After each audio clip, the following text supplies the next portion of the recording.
So today I'm going to be trying knotless box braids on Chloe and Amira's hair for the very first time. So these are some of the things that I'll be using.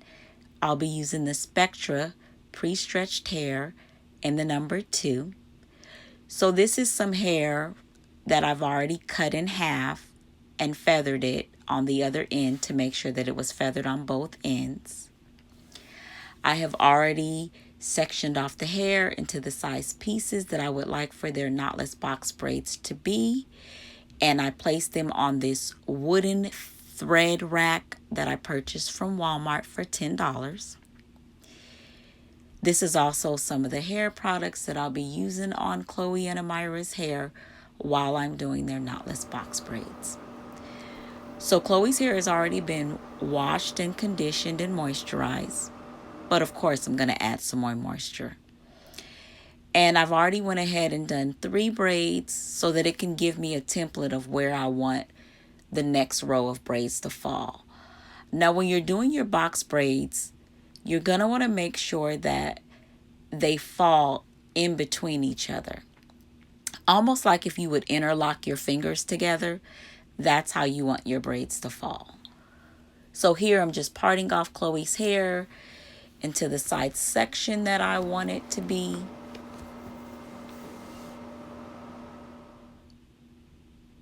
And I'm just doing my boxes.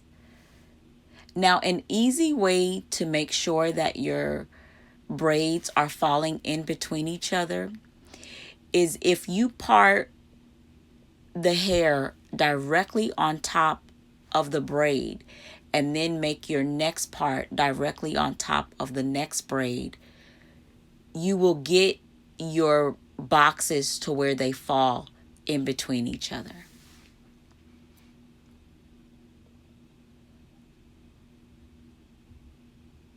And when I'm doing the knotless box braids, I'm adding on 3 pieces of hair.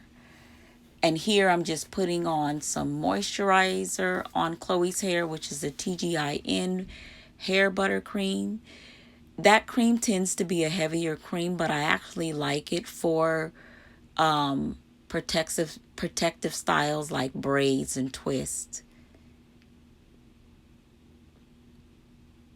So when you're starting off your knotless box braids, what I learned is that you're just going to simply start off as if you're doing a cornrow. So you're just going to place your fingers as if you're doing a cornrow. I braid 3 times before I add my first piece of hair.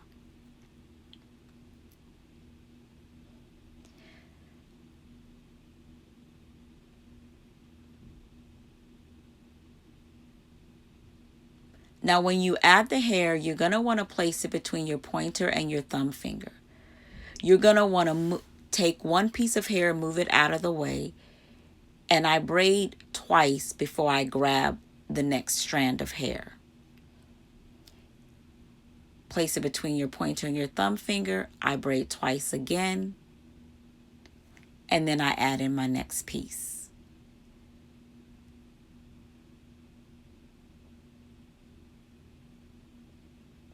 So again, you're going to place the hair in between your pointer and your thumb.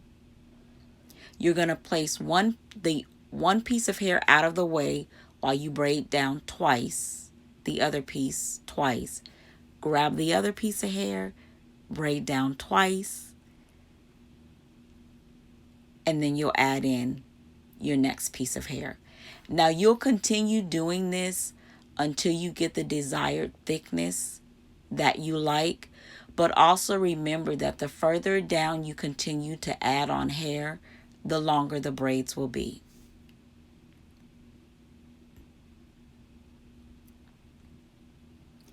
After you get your last piece on, you're going to switch from an overhand braid to an underhand braid. Now, you don't have to do that. You can simply braid the whole braid down overhand if you like. But I think it looks better if you braid it underhanded the rest of the way.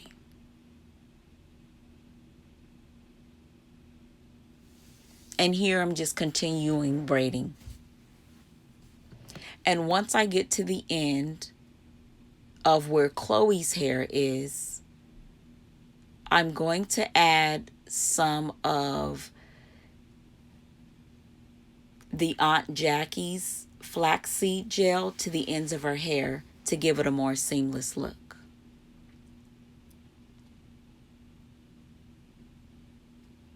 To make sure that it's not frizzy toward the where her hair stops. So here I'm just braiding it all the way down, as far down as I can braid it, because that's just how I like it to look. I like it, you know, to be braided all the way down.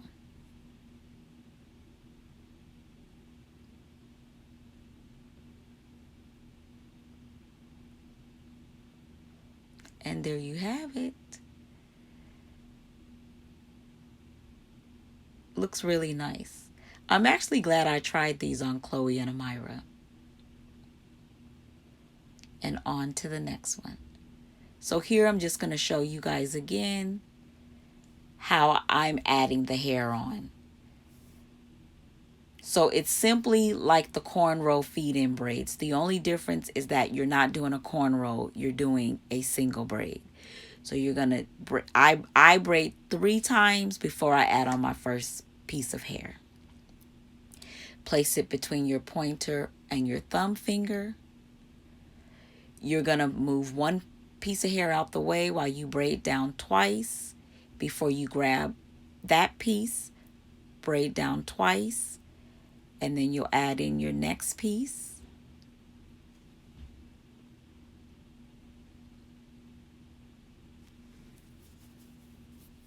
Place the hair out the way. Braid down twice. 1, 2. Grab the hair. 1, 2. Make sure when you grab that second piece of hair that you're always grabbing that hair in between your pointer and your thumb finger. As you can see here, like I'm doing.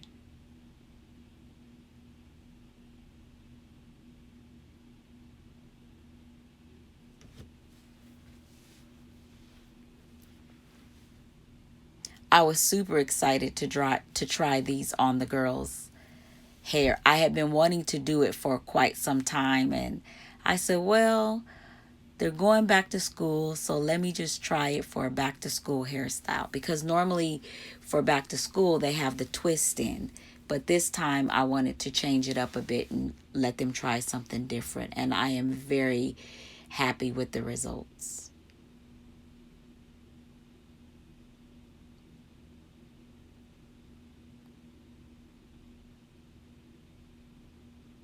So here I am again, just doing the next braid, adding a moisturizer. 1, 2, 3. Oh, I messed up. Got to start all over. 1, 2, 3.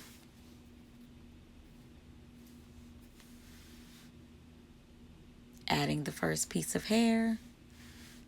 1, 2. Grab that other piece. 1, 2. Add in your next piece. Another thing when you're doing the knotless box braids, you can't have the pieces too big. Like even if you want your braids big, you can't add the pieces in too big. And I think it also too depends on like your hair texture as well. If you have thicker hair, you probably can add on thicker pieces. But if you have a more finer or thinner hair, of course you have to add on thinner pieces and build up to the thickness of the braid that you want, so that way it looks seamless and you really won't be able to tell that you've added hair on.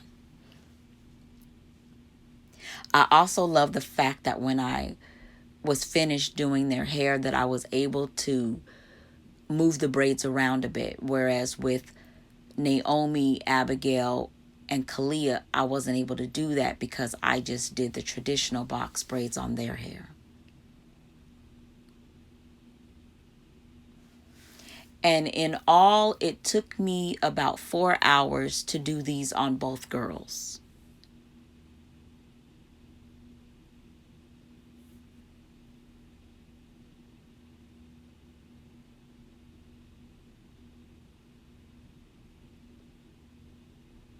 And that wooden thread rack that I have the hair on, have the pieces of my hair on, that thing is a lifesaver, you guys. I got it at Walmart for $10.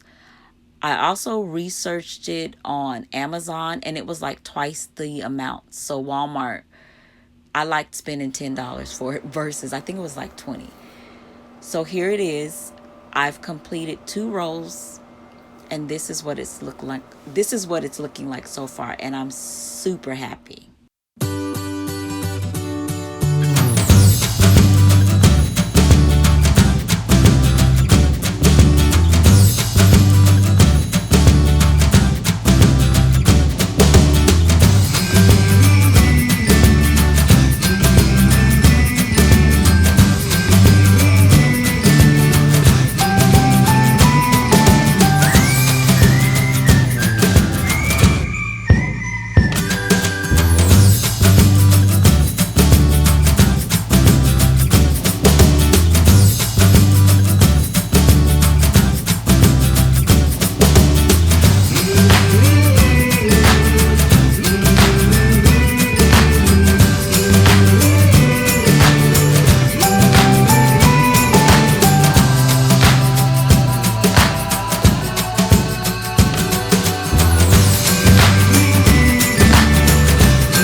Okay, so we are almost finished.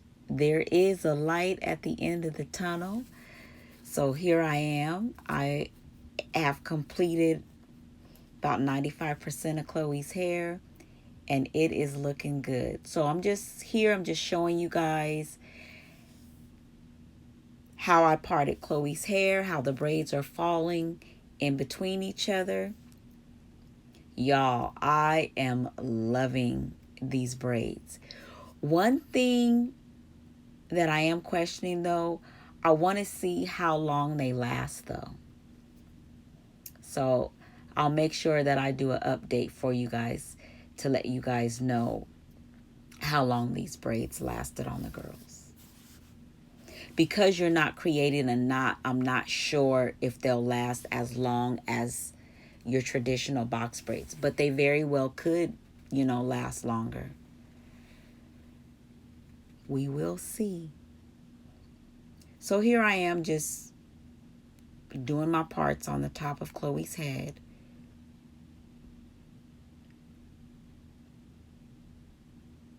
And I'm going to show you guys once again how I add the hair on.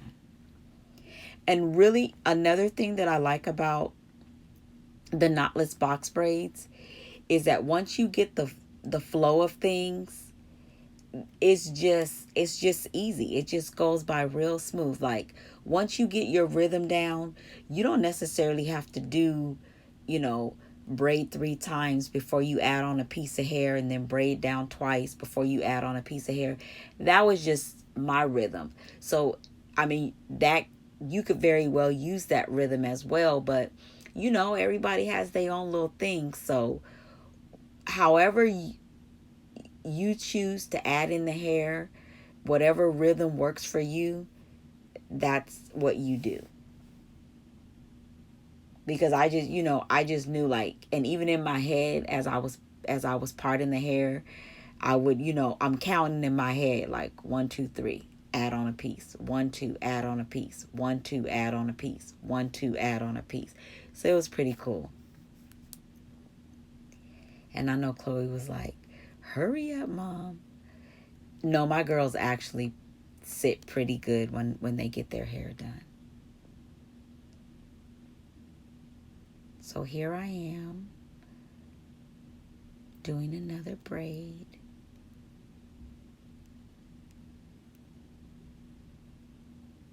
One thing I will say about the knotless box braids, I feel like they're going to be easier to moisturize the girl's hair because I don't have that knot that's in the way.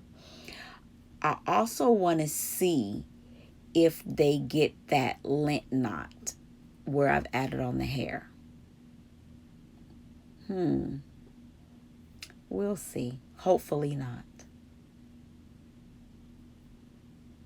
Because you know how sometimes when you do, when you do the traditional box braids, sometimes where you take that, where the knot, where you've attached the hair at, you get that little knot of like lint. Maybe it's not lint. Maybe it's like buildup from the hair product. That's what it is. The buildup from the hair product.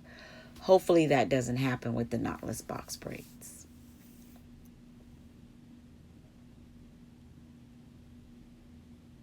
And we are all finished. And now I'm just adding on some of my more oil mixture to Chloe's box braids. You guys, I am so in love with this hairstyle. I'm super excited that I went ahead and tried this. And I've already dipped, and I only dipped the ends. I didn't dip her whole head in the whole braid in hot water. I just dipped, I would say, about 3 inches of her braids. Maybe not 3, maybe 2. 2 inches of the braid in hot water. And after I did that, I added more oil to the ends of her hair. And this is what my braid pattern ended up looking like. To be honest, you guys, on camera, they don't look as full as they do in person. In person, they look much fuller. And see how I'm just able to pull the braids up. I can put her hair in a nice bun. I can put it in a ponytail, 2 ponytails, 3 ponytails if I like. I could do a ponytail up, with the a half, half of a ponytail with the back hanging down. So, you see me grinning because I'm excited, you guys. I am loving this hairstyle. I am really loving the hairstyle. All done. And so here are all 5 girls with their box braids. We have Naomi with the traditional box braids, and Abigail with the traditional box braids. She's got a little bit of highlights in hers. We have Kalia with the traditional box braids. We have Miss Clo with the knotless box braids. And Miss Amira with the knotless box braids. So they are back to school ready, you guys. I am loving that all their hair is in a protective style. And so are they. Bye. Hope you enjoyed.